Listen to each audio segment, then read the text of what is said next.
बिस्मिल्लाहिर्रहमानिर्रहीम अस्सलाम वालेकुम जी, मैं हूं ज़ैद सी और आप देख रहे हैं मेरा चैनल। दोस्तों, आप लोगों की भरपूर फरमाइश, पुरज़ोर इसरार पर ये मैं वीडियो बना रहा हूं, जिसमें आज मैं आपको टीच करूंगा कि केराटिन रिबॉन्डिंग डेड स्ट्रेट और स्मूथ सिल्की हेयर्स हम किस तरह से कर सकते हैं। तो चलिए, सबसे पहले तो मैं आपको प्रोडक्ट का रिव्यूज़ दे दूँगा। हम काम कर रहे हैं ब्राज़ीलियन केराटिन रिबॉन्डिंग पर, और ब्राज़ीलियन आपको पता है इस वक्त पाकिस्तान में छाया हुआ है। बहुत ही अच्छा इनका हेयर के ट्रीटमेंट्स हैं। तो चलिए दोस्तों, सबसे पहले आपके साथ मैं रिव्यू कर रहा हूँ ये ब्राज़ीलियन केराटिन शैम्पू, जो कि बहुत ही डीप क्लीनिंग शैम्पू है। बहुत अच्छे से आपकी हेयर्स में जो डस्ट होती है, स्कैल्प में ऑयल होता है, उसको अच्छे से क्लीन कर देता है। और अगर आपके पास ये शैम्पू नहीं है तो आप कोई भी प्योरीफाइंग शैम्पू, चाहे वो डव में हो, पैंटीन में हो, हेड एंड शोल्डर में हो, या फिर किसी भी और ब्रांड में हो, तो आप अप्लाई कर सकते हैं। तो चलिए दोस्तों, वीडियो को स्टार्ट करते हैं। सबसे पहले तो ये हेयर्स देखें, इनको हमने 2 वीक्स पहले, 2 वीक्स अगो हमने इनके हेयर की ट्रांसफॉर्मेशन की थी। ये वही हेयर्स हैं जिन पे मैंने एक वीडियो शेयर की थी, जिस पे मेंशन था कि मेहंदी वाले बालों में हम कलर किस तरह से चेंज करें। और मेटालिक हेयर्स थे, ड्राई डैमेज हेयर्स थे, आप देख सकते हैं। तो सबसे पहले तो हम इनका डीप क्लीन शैम्पू करेंगे, जिसके लिए ब्राज़ीलियन का केराटिन शैम्पू मैं ले रहा हूँ, और मैंने स्क्रीन पे आपको अच्छे से शो कर दिया है, इवन कि इसकी एक्सपायरी डेट भी दिखा दूँगा। तो ये बहुत ही ज़बरदस्त शैम्पू है। अगर आपके पास ये नहीं है तो आप किसी भी प्योरीफाइड शैम्पू के साथ इनकी डीप क्लीनिंग कर सकते हैं, जो कि हमने कर ली है। और हेयर को हमने वॉश कर लिया, और वॉश करने के बाद आपको दिखा दिया है। अब हेयर को हम 80% ड्राई करेंगे, नॉट 100%।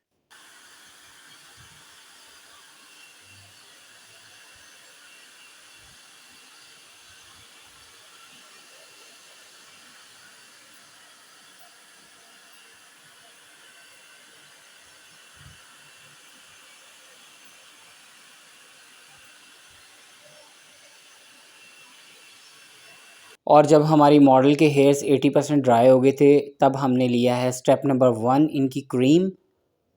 और यहाँ हम एक ही बार में बाउल भर के नहीं ले लेंगे, हम थोड़ा-थोड़ा करके मटेरियल लेंगे और जल्दी-जल्दी इसकी एप्लीकेशन करेंगे।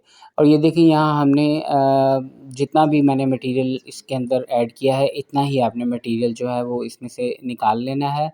और आपने बैक एंड से, जहाँ पे नेक स्टार्ट होती है ना, वहाँ से आपने एक पतले-पतले सेक्शन लेने हैं और इनको ब्रश की हेल्प से अप्लाई करना है। रूट्स को छोड़ देना आपने, रूट्स पे बिल्कुल एप्लीकेशन नहीं करनी। और इस तरह आपने फिंगर की मदद से इनको अच्छे से पेनिट्रेट करना है, और फिर एक बारीक सी कॉम्ब लेके इसको साथ के साथ कॉम्ब भी करना है।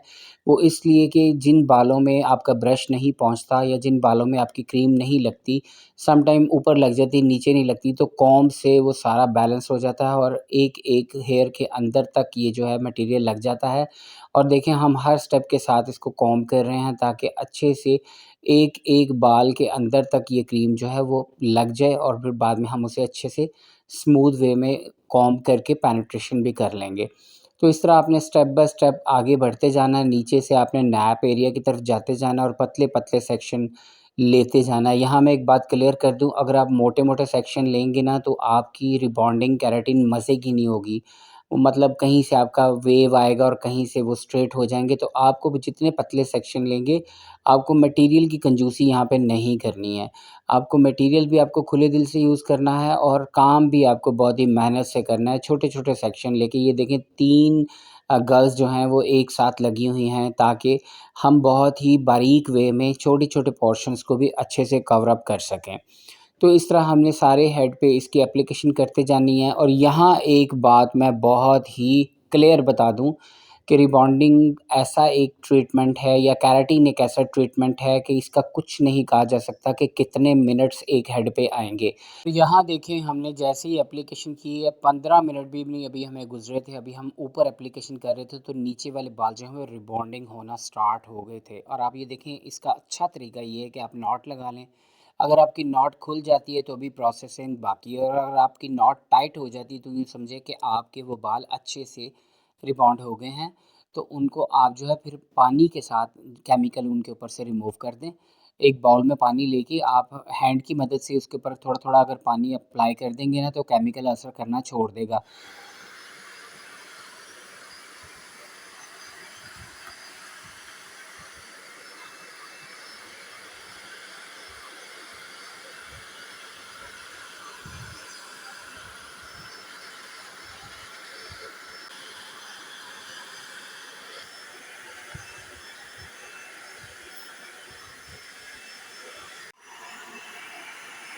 और जब हमारा प्रोसेस कंप्लीट हो गया फिर हमने इसको वॉश किया और वॉश करके आपके सामने ब्लो ड्राई किया और ब्लो ड्राई करने के बाद ये देखें ये ब्लो ड्राई का रिज़ल्ट है। कोई स्पेसिफ़िक हमने ब्लो ड्राई नहीं किया। इसके बाद हम करेंगे इसको स्ट्रेट और स्ट्रेट करने के लिए यहाँ आपको मैं एक चीज़ बता दूँ कि आपने रूट से कम से कम 8 से 10 बार इसको नीचे लेके आना है, तब जाके ये एक अच्छा रिबॉन्ड होगा।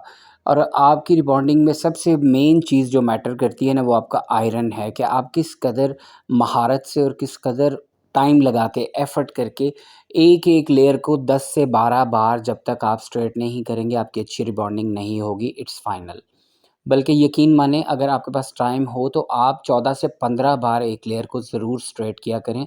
आपकी रिबॉन्डिंग जितना अच्छा स्ट्रेट होगा उतनी ही लॉन्ग लास्टिंग रिबॉन्डिंग रहेगी। और जितना आप इसको जल्दी-जल्दी करेंगे और बस 2-2 3-3 बार करते जाएँगे तो उतनी ही जल्दी दोबारा से वेव्स आ जाएँगे। और अब आप देखें हमने एक ही लेयर को पकड़ा हुआ और कितनी बार आप गिन सकते हैं इसको दोबारा से वीडियो को वॉच करके कि हमने कम से कम 12 से 15 या 14 बार एक लेयर को अच्छे से स्ट्रेट किया है। और साथ के साथ कोम्ब भी आपको इसके साथ रखनी है ताकि बाल आपके जो हैं वो बिल्कुल स्ट्रेट रहें। और इस तरह से आपने पतले-पतले सेक्शन लेते जाना है और धीरे-धीरे आगे की तरफ बढ़ते जाना है। आई मीन टू से कि जो नैप एरिया होता है ना, वहाँ तक आते-आते आपको काफ़ी टाइम लगेगा। रिबॉन्डिंग का सबसे ज़्यादा जो टाइम लगता है ना, वो हमें स्ट्रेट करने पे ही लगता है। क्योंकि रिबॉन्डिंग का जो दारोमदार है, वो आपके स्ट्रेट करने पे डिपेंड करता है। आप कितना अच्छा और कितना डीपली स्ट्रेट करते हो, इ इसी से ही आपकी रिबॉन्डिंग जो है, वो लास्टिंग भी देती है और खूबसूरत भी दिखती है। और अल्हम्दुलिल्लाह ये मेरे लिए एक टास्क ही था, इतने मेटालिक हेयर्स और Hina treated hairs, colour treated hairs और वैसे भी इन्होंने 1 साल पहले रिबॉन्डिंग पहले भी करवाई थी जो कि इनकी ख़राब हो गई थी रिबॉन्डिंग। इनके बाल जो हैं सारे स्प्रिंग होके ऊपर की तरफ चढ़ गए थे और जिसकी वजह से इनके बाल जो हैं नीचे से डैमेज हो गए थे। तो अब इनका मैं कर रहा हूँ ट्रीटमेंट और मैंने तो बड़ी दुआएँ माँगी कि या अल्लाह मुझसे ये अच्छा-सा हो जाए क्योंकि आपको पता है अक्सर ब्यूटिशियंस जो हैं वो खुद ही मना कर देती हैं आपको, आप उनके सैलून पे जाएँ और अगर वो आपके बालों को चेक कर लें कि आपके बाल कितने परसेंट मेटालिक्स हैं, तो वो आपको इनकार कर देंगी। तो मेरे लिए ये एक बहुत बड़ा टास्क था जिसको मैंने अचीव करने की कोशिश की है। इंशाल्लाह स्टेप बाय स्टेप आगे बढ़ते रहें, आपको फाइनल पे जाके पता चल जाएगा कि हमारा रिज़ल्ट क्या था।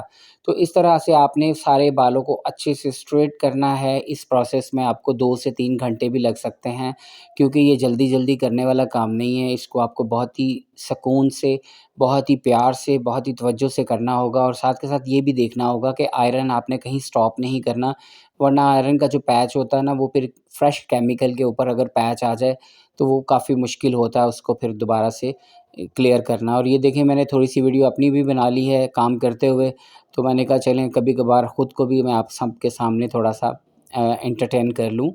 तो इस तरह से हम जो है साथ के साथ हेयर्स को स्ट्रेट कर रहे थे और साथ के साथ हम सेक्शन लेते जा रहे थे और ये देखें अभी हमने जस्ट फर्स्ट एप्लीकेशन की है और उसके बाद आप देखें कितना अच्छा रिज़ल्ट आ रहा है, लेकिन अभी इसके बहुत से प्रोसेस बाकी हैं। तो इंशाल्लाह आगे चल के आपको ए टू ज़ी हर स्टेप आपका क्लियर हो जाएगा और इस तरह से देखें 2-3 वर्कर्स ने मिलके इसको अच्छे से स्ट्रेट किया और अभी ये फर्स्ट क्रीम का रिज़ल्ट है जो आपके सामने मैं शेयर कर रहा हूँ।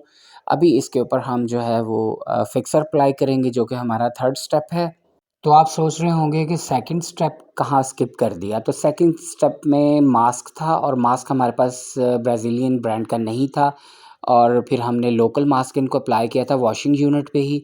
तो वो आपको बताने की ज़रूरत नहीं है, आपको पता है जब हम ट्रीटमेंट करते हैं या कलर करते हैं तो मास्क जो है वो हम वॉशिंग यूनिट पे ही अप्लाई करते हैं। तो दोस्तों इस तरह से हमने इनको अच्छे से स्ट्रेट किया है और स्ट्रेट करने के बाद हम स्टेप 3 की तरफ जाएँगे जिसको हम फिक्सर बोलते हैं। और फिक्सर इसलिए हमें अप्लाई करना ज़रूरी है कि हमने जितना भी अभी तक प्रोसेस किया है ना उसको हम लॉक कर दें।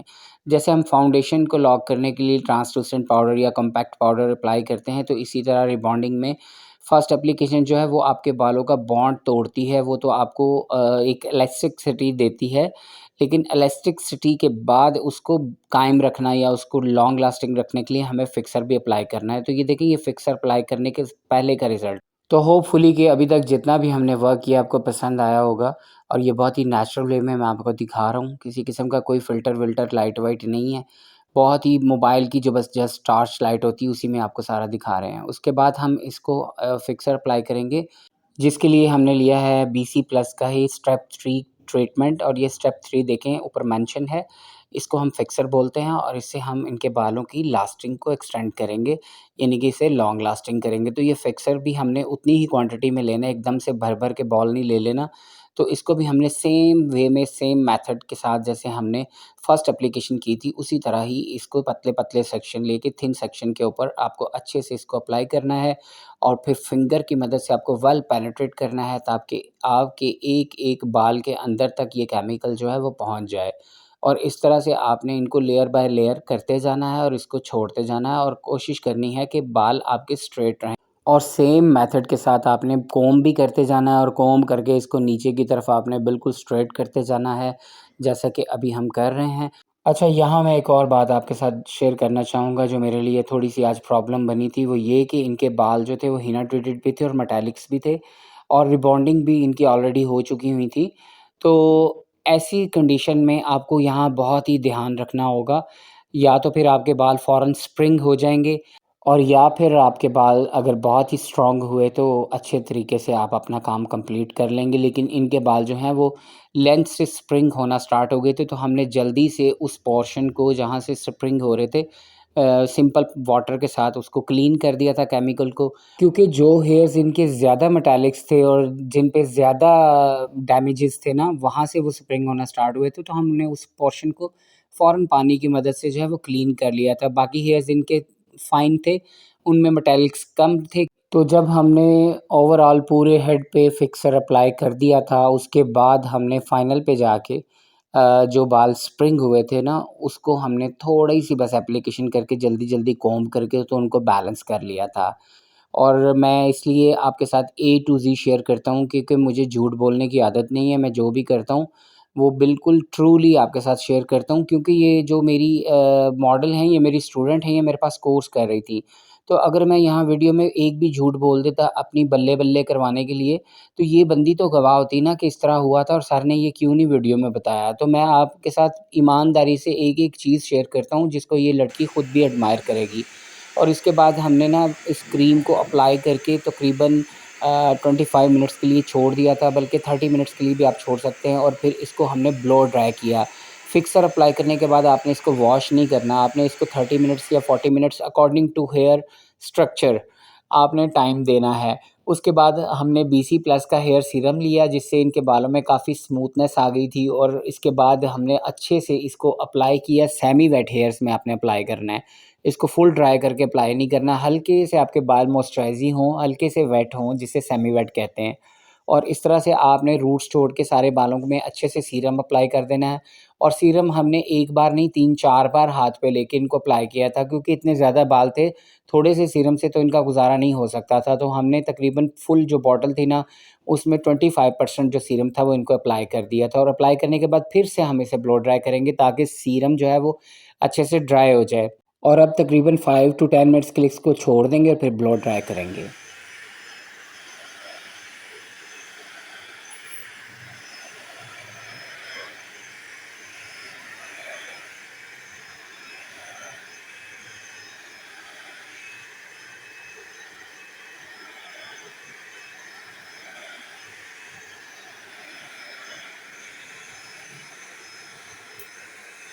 और इसके बाद हमने दोबारा से इसको स्ट्रेट करना है और अब जो हमने स्ट्रेट करना है ये हमारा फाइनल स्ट्रेट होगा। तो हमें इसको बहुत ही मोहब्बत से, बहुत ही तवज्जो से स्ट्रेट करना है। ये देखिए मैं अपने हाथ के ऊपर बालों को रख के उछाल रहा हूँ ताकि आप देख सकें कि इनके अंदर कितनी फ्लेक्सिबिलिटी आई है और कितने ये शाइनी और स्मूथ लग रहे हैं। और ये देखें ये मैंने हाथ पे रखे थे तो खुद ब खुद ही ये नीचे की तरफ गिरते जा रहे हैं। इट मीन्स कि 100% इनका रिज़ल्ट था और ये फाइनल लुक भी आप देख लें। इनका जो कलर किया था वो भी एनहांस हो गया है। इजाज़त दीजिए, अल्लाह हाफ़िज़।